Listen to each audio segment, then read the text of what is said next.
Le journal de l'information.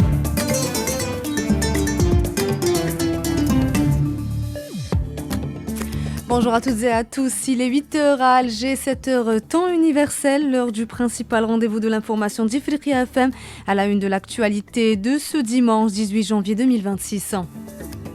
Finale de la CAN 2025, le Sénégal dénonce un sabotage de la partie marocaine. Sommet de Lomé sur la région des Grands Lacs vers une feuille de route de 12 mois pour stabiliser l'est de la RDC et ses voisins. En Ouganda, Yoweri Museveni réélu pour un 7e mandat. Afrique de l'Ouest et centrale, l'ONU redoute une crise alimentaire record pour 55 millions de personnes. Et enfin, un mot de culture dans ce journal. Nous vous emmenons aujourd'hui direction Madagascar à la découverte du zébu. Plus qu'un simple animal d'élevage, il est également un symbole de richesse et de prospérité. Bienvenue et merci d'avoir choisi Ifriqiya FM pour vous informer. Une fois n'est pas coutume, nous allons commencer ce journal avec du sport et cette Coupe d'Afrique des Nations de football qui défraie la chronique. À quelques heures de la finale de cette compétition, le climat est électrique et pas seulement sur le terrain. Alors que le Sénégal s'apprête à affronter le Maroc ce dimanche à Rabat, les Lions de la Teranga dénoncent un véritable parcours du combattant en coulisses. Logistique défaillante, sécurité pointée du doigt et soupçons de favoritisme. La Fédération sénégalaise de football sort l'artillerie lourde contre l'organisation marocaine et la CAF. Le point sur cette finale de tous les scandales avec Zine Charfaoui. C'est un communiqué au vitriol qu'a publié la Fédération sénégalaise de football. À quelques heures du choc face aux Lions de l'Atlas, le Sénégal ne parle plus de tactique, mais de dysfonctionnement majeur. Premier grief, la sécurité. Dès leur arrivée à la gare de Rabat, Sadio Mané et ses coéquipiers se sont retrouvés livrés à eux-mêmes. La Fédération déplore une absence totale de dispositifs adéquats, exposant les joueurs à une foule incontrôlée, loin des standards d'une finale continentale. La bataille s'est ensuite déplacée sur le terrain de l'hébergement. Le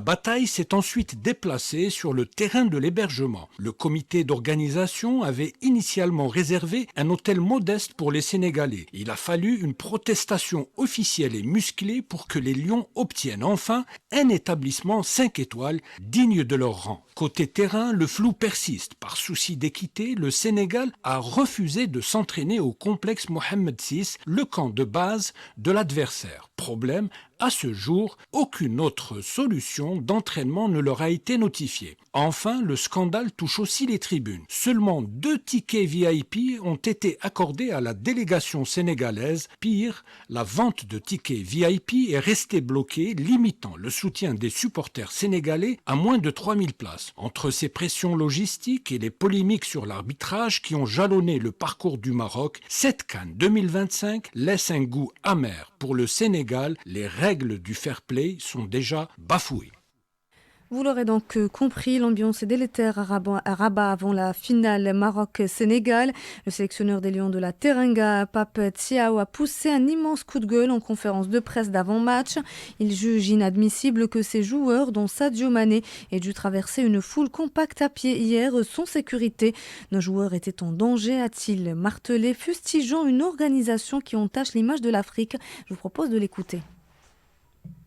En Algérie, c'est sûr que c'est 2 compétitions différentes, mais j'espère que ça se passera pareil qu'en Algérie, parce que jouer contre le pays hôte, c'est jamais facile. Et le pays hôte en Algérie, ça s'était très bien passé. Et sur côté organisation, on était vraiment satisfait avec l'équipe locale. Et à la fin, ça s'est très bien passé. Après, ici, hier, vous avez vu, je préférais ne pas en parler. Notre fédération en a parlé. Je pense que les enjeux d'un football ne doivent pas nous amener à faire certaines choses. Parce que quand on voit, aujourd'hui, c'est l'image de l'Afrique qui est en jeu.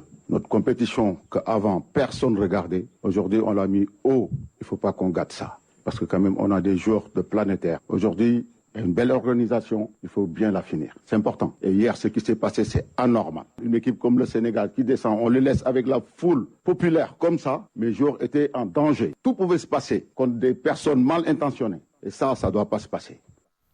Et côté supporters, c'est l'incompréhension et la colère. Ils dénoncent le parcours de combattants réservé à leur équipe nationale et un blocage délibéré de la billetterie. Je vous propose d'écouter certains d'entre eux.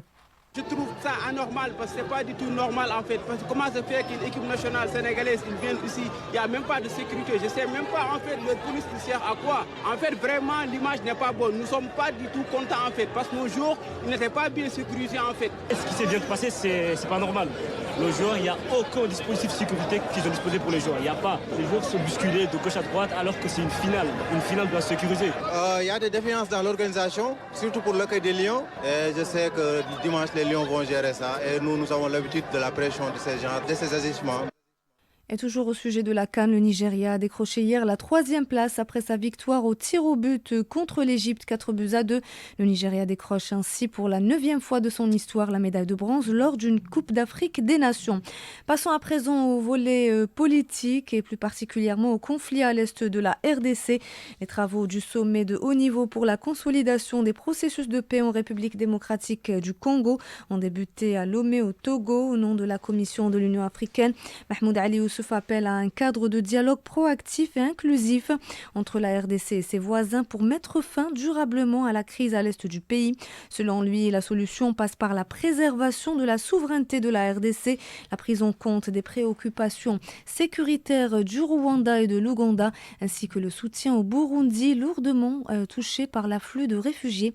Je vous propose d'écouter le président de la Commission de l'Union africaine. Au nom de la Commission de l'Union africaine, il nous appartient d'être proactifs, de bâtir un cadre consensuel de dialogue et d'action concertée entre le Rwanda et la RDC, tout en associant les pays voisins dans la recherche de solutions. L'Ouganda, le Burundi, l'Angola, tous ces pays-là doivent être associés pour que cette crise qui a trop duré trouve enfin une solution durable. Il faudra s'attaquer sans détour aux racines du problème. Préserver d'abord la souveraineté de la RDC, répondre aux préoccupations sécuritaires du Rwanda et de l'Ouganda, rassurer le Burundi qui supporte le lourd fardeau des réfugiés et des personnes déplacées.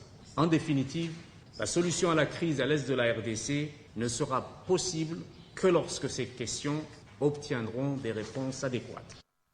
Et pour sa part, le ministre togolais des Affaires étrangères, Robert Dussi, affirme que cette réunion revêt une importance capitale. Elle permettra de consolider l'architecture du processus africain unifié de paix et de valider la feuille de route de la médiation pour les 12 prochains mois. On l'écoute. Cette session devrait se concentrer sur la consolidation de l'architecture du processus africain unifié de paix sous la conduite de l'Union africaine, sur la clarification des modalités de fonctionnement du secrétariat conjoint indépendant en tant que mécanisme d'appui aux facilitateurs, ainsi que sur l'examen et la validation du projet de feuille de route de la médiation pour les 12 prochains mois. Dans un autre contexte, alerte de l'ONU en Afrique de l'Ouest et centrale, c'est un chiffre qui donne le vertige. 55 millions de personnes sont menacées de grave insécurité alimentaire cette année dans la région. Le programme alimentaire mondial tire la sonnette d'alarme. Entre juin et août prochain, la faim atteindra des niveaux critiques. En cause, l'explosion de la violence et une baisse drastique des financements humanitaires. Dans l'état de Borno au Nigeria, 15 000 personnes sont déjà en situation de catastrophe alimentaire. C'est le seuil maximal avant la famine. Pour Jean-Martin Boer, responsable au PAM, la situation est simple et tragique. Sans aide, les gens meurent. Présidentielle en Ouganda, Yoweri Museveni réélu pour un 7e mandat à 81 ans. Le président au pouvoir depuis 1986 remporte la présidentielle avec 71,65% des voix selon la commission électorale. Mais cette victoire est contestée par l'opposition dans un climat marqué par des tensions et une forte présence sécuritaire. Les détails avec Samar Hamadi.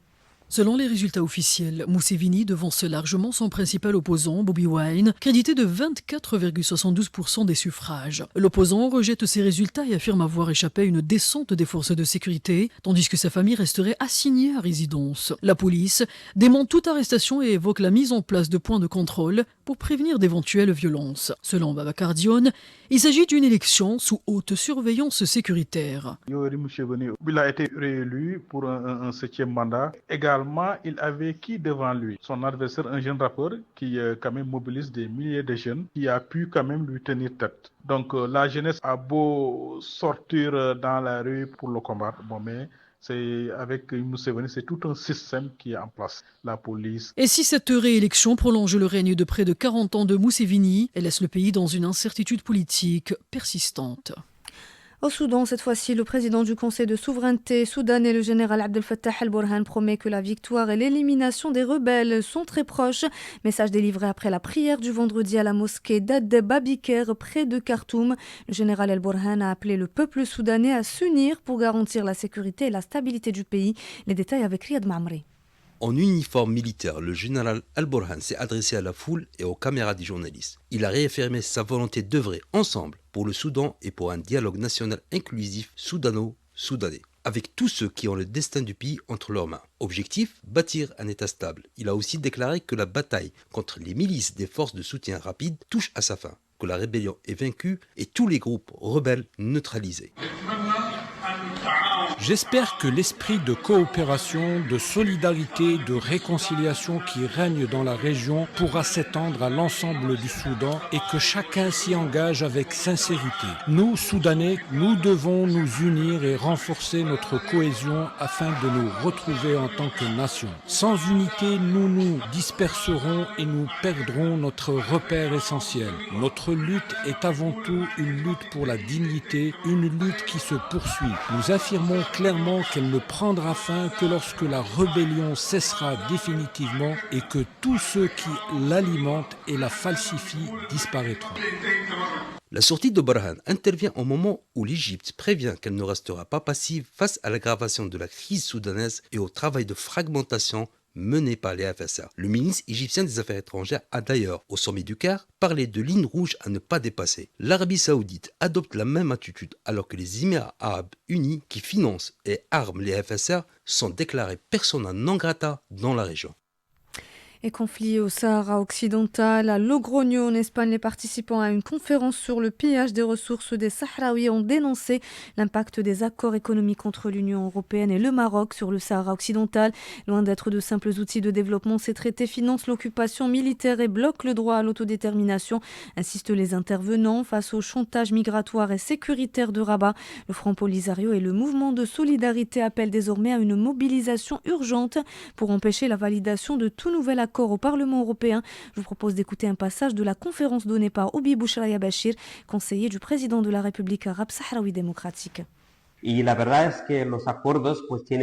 En vérité, ces accords ont un impact important, un impact politique très négatif sur le droit à l'autodétermination du peuple du Sahara occidental. En vérité, ils violent pleinement le droit à l'autodétermination dans au moins 2 de ses 4 composantes principales, car nous savons que le droit à l'autodétermination est certes un concept théorique, mais il se compose de 4 composantes principales: l'intégrité territoriale, l'unité nationale du peuple titulaire du droit à l'autodétermination, la souveraineté sur les ressources naturelles du territoire et bien sûr le droit de décider politiquement du statut définitif de ce territoire. Il viole d'abord la souveraineté du peuple du Sahara occidental sur les ressources naturelles, car le peuple n'a jamais été consulté et les Européens n'ont jamais cherché le consentement du peuple du Sahara occidental, mais aussi l'inclusion du territoire du Sahara occidental, qui est un territoire non autonome, viole également le droit à l'intégrité territoriale du Sahara occidental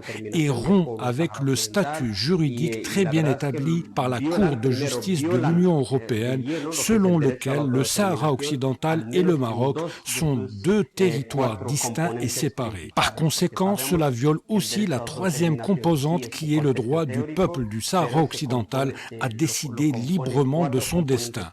Ces accords s'inscrivent dans un contexte historique de relations bilatérales entre l'Union européenne et le Maroc et révèlent un sentiment que je qualifierais même de peur, voire de terreur de la part de l'Union européenne, héritée de la déclaration célèbre du roi Hassan II à la fin des années 80, selon laquelle, faute de pouvoir exporter des tomates sur le marché libre, le Maroc finirait par exporter des terroristes en Europe. Ce spectre influence encore l'esprit des gouvernements et explique ce vide juridique où à chaque décision judiciaire, la Commission européenne cherche des moyens pour continuer à violer ses décisions par crainte des représailles marocaines.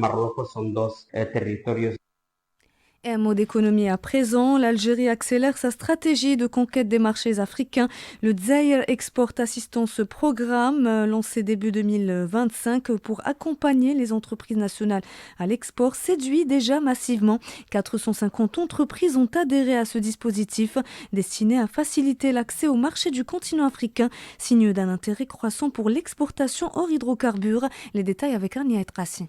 À ce jour, 450 entreprises algériennes ont adhéré à ce dispositif dédié au soutien à l'exportation vers l'Afrique. L'information a été confirmée par Hicham Saidi, directeur de la Société d'études économiques et de développement des investissements. Objectif du programme, accompagner les entreprises de A à Z, du diagnostic de départ aux études de marché, en passant par la formation à l'export, à la logistique et à la gestion de la chaîne exportatrice. Aujourd'hui, le programme est encore en phase d'examen des dossiers. Son lancement effectif est attendu après la conférence africaine sur l'exportation et la logistique prévue le 21 avril prochain à Alger. Pour Hicham Saidi, les produits algériens ont atteint un niveau de qualité suffisant pour s'imposer sur les marchés africains. Une dynamique renforcée par la zone de libre-échange continentale africaine, la ZLECAf, qui a permis l'arrivée de commandes régulières en provenance de plusieurs pays du continent. Plusieurs secteurs sont concernés, l'agroalimentaire, les matériaux de construction, le fer et l'industrie pharmaceutique. Des produits soutenus par la position géographique stratégique de l'Algérie, mais aussi par les mécanismes d'appui de l'État, notamment le Fonds spécial de promotion des exportations qui prend en charge la moitié des coûts de transport. Un atout de plus pour renforcer la présence du produit algérien en Afrique et accélérer la diversification des exportations nationales. Et pour finir, culture, je vous le disais également en titre à Madagascar, le zébu n'est pas qu'un simple animal d'élevage, c'est également un symbole de richesse et de prospérité. Il accompagne les moments importants de la vie. C'est un sujet signé Elisa Ramiarana. Dans la société traditionnelle malgache, posséder un grand nombre de zébus est synonyme de réussite et de notoriété. Ils représentent le fruit du travail, l'héritage familial et parfois même l'honneur d'un clan. Chez certaines communautés, la valeur d'un homme se mesure encore au nombre de zébus qu'il possède.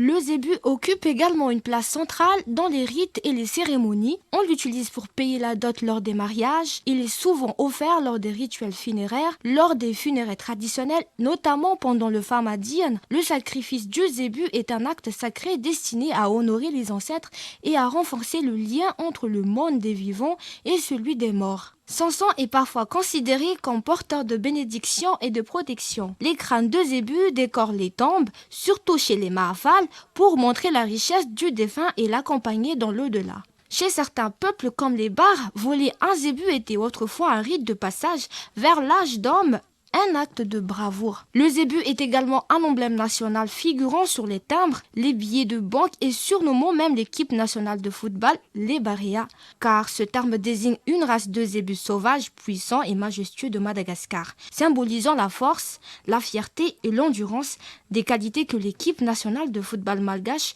veut incarner sur le terrain, représentant ainsi les valeurs et l'unité de la nation. Perdre un zébu à Madagascar, ce n'est pas seulement perdre un animal, c'est perdre une part de son histoire, de son statut et de sa mémoire collective. Ainsi, le zébu reste encore aujourd'hui le cœur battant de la tradition malgache, encore héritage ancestral et réalité contemporaine. Et c'est ainsi que nous arrivons à la fin de ce journal. Merci à vous, chers auditeurs, pour votre écoute. Merci à Karim à la console technique, Céline à la réalisation, Riyad au multimédia et Melika à la régie d'antenne. Merci également à toute l'équipe de la rédaction qui a préparé ce journal. À sa tête, le rédacteur en chef, Zine Chorfaoui. Tout de suite, retrouvez le bulletin météo présenté par Varsomi Fundo.